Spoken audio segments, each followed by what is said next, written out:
Assalamualaikum warahmatullahi wabarakatuh. Saya Imrafil Saputra dari Universitas Teknologi Indonesia dan NPM 24311114 dengan prodi Sistem Informasi. Di sini saya akan menjelaskan manajemen proses dalam sistem operasi modern. Baik, pengertian proses. Proses adalah sebuah program yang sering dijalankan oleh sistem operasi. Ketika program dieksekusi, sistem operasi akan membentuk sebuah proses yang berisi seluruh informasi yang dibutuhkan. Lalu sistem operasi mengatur semua proses yang berjalan agar tidak saling mengganggu, sehingga setiap program dapat berjalan secara stabil dan efisien. Tanpa konsep proses, komputer tidak dapat melakukan multitasking seperti membuka browser, musik, dan aplikasi lain secara bersamaan. Yang kedua ada siklus hidup state atau proses. New itu proses baru saja dibuat oleh sistem atau pengguna. Pada tahap ini, OS menyiapkan struktur data awal dan alokasi memori. Lalu ada waiting atau block, yaitu proses berhenti sejenak karena membutuhkan layanan I/O, menunggu input atau menunggu event tertentu. Pada keadaan ini, CPU dialihkan ke proses lain. Lalu ada running, proses sedang aktif dijalankan oleh CPU. Instruksi program dieksekusi satu persatu sesuai alur kerja proses. Lalu ada ready, proses sudah siap dijalankan namun menunggu giliran untuk mendapat jatah CPU. OS menyimpan proses ini dalam sebuah antrian ready atau queue. Lalu ada terminate, yaitu proses menyelesaikan semua instruksi atau dihentikan oleh sistem. OS kemudian membebaskan memori dan sumber daya yang dipakai. Lalu ada PCB atau proses control loop. PCB adalah struktur data yang sangat penting dalam manajemen proses. PCB dapat dianggap sebagai identitas lengkap sebuah proses, yaitu process ID atau PID sebagai identitas unik, program counter untuk mengetahui instruksi terakhir yang dijalankan. Lalu ada register CPU berisi data penting selama proses berjalan. Ada informasi penjadwalan seperti prioritas, informasi memori seperti batasan alamat, lalu ada status proses atau seperti ready, running, atau waiting. Lalu yang keempat adalah context switching, yaitu context switching adalah proses ketika CPU berhenti berjalan satu proses dan beralih ke proses lain. OS menyimpan seluruh status proses lama ke dalam PCB, kemudian memuat status proses baru. Manfaat context switching, yaitu mendukung multitasking, membuat sistem tanpa responsif, menjamin semua proses mendapatkan kesempatan menggunakan CPU. OS modern seperti Linux dan Windows mengoptimalkan context switching agar lebih efisien. Lalu ada penjadwalan proses atau CPU scheduling.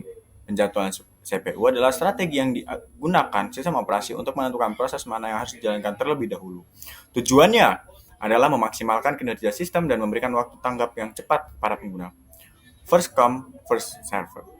Itu proses dieksekusi berdasarkan urutan kedatangan sederhana tapi dapat menyebabkan antrian panjang. Lalu ada short job first, yaitu proses dengan waktu eksekusi paling singkat, dijalankan terlebih dahulu, efisien tetapi sulit mengetahui waktu eksekusi proses secara pasti. Lalu ada round robin, yaitu setiap proses diberi jatah waktu atau time quantum yang sama. Jika jatah habis, proses dipindah ke antrian dan digantikan proses lain. Ideal untuk sistem multitasking. Lalu ada priority scheduling. Proses dieksekusi berdasarkan prioritas tertentu, cocok untuk sistem yang membutuhkan kontrol kerja yang ketat. Lalu ada multi-level queuing, yaitu proses dikelompokkan ke dalam beberapa antrian sesuai jenisnya. Setiap antrian memiliki aturan penjadwalan sendiri. Lalu ada multi-threading, yaitu thread adalah unit dasar eksekusi yang berada di dalam proses. Satu proses dapat memiliki banyak thread, dan masing-masing thread dapat berjalan secara paralel atau bersamaan. Manfaat multithreading yaitu mengurangi waktu respon program, mempercepat eksekusi tugas yang kompleks, memaksimalkan pemanfaatan CPU multicore, membuat aplikasi tetap berjalan walaupun sebagian bagiannya sibuk. Sistem operasi modern mendukung dua model, yaitu user level thread dikelola oleh library pengguna, lalu ada yang kedua kernel level thread dikelola langsung oleh kernel OS. Contoh, aplikasi multithreading seperti browser, game, dan server. Lalu ada sinkronisasi dan deadlock. Mekanisme sinkronisasi adalah mutex, yaitu mengunci satu resource agar hanya dapat diakses satu proses. Lalu ada semapur, yaitu mengatur jumlah proses yang boleh masuk ke bagian kritis. Selain itu ada monitor, yaitu mekanisme tingkat tinggi untuk mengelola lock otomatis. Lalu lock atau unlock, mekanisme manual atau pengunci resource. Tanpa sinkronisasi yang baik dapat terjadi rest condition, yaitu kondisi ketika dua proses mengakses data secara bersamaan dan menghasilkan data yang salah. Mekanisme sinkronisasi, yaitu yang pertama ada mutex mengunci satu resource agar hanya dapat diakses satu proses. Semapur, yaitu mengatur jumlah proses yang boleh masuk ke bagian kritis. Baik, itu ada manajemen proses pada sistem operasi modern. Yang pertama Linux. Linux menggunakan Completely Fair Scheduler atau CFS, lalu mengutamakan keadilan dalam pembagian CPU, lalu sangat stabil untuk server dan multitasking berat. Yang kedua Windows. Windows menggunakan Priority Based Scheduler, yaitu setiap proses dapat memiliki banyak thread, dirancang untuk memberikan respon cepat pada aplikasi pengguna.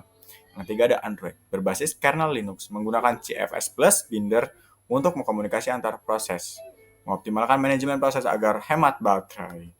Kesimpulan, manajemen proses adalah satu komponen inti dari sistem operasi. Tanpa mekanisme ini, komputer tidak dapat menjalankan banyak program secara bersamaan. OS mengatur semua proses melalui penjadwalan, konteks switching, sinkronisasi, dan deteksi deadlock. Sistem operasi modern semakin canggih dalam mengelola proses sehingga kinerja perangkat lebih cepat, stabil, dan efisien. Baik, itu saja. Terima kasih atas perhatiannya. Wassalamualaikum warahmatullahi wabarakatuh.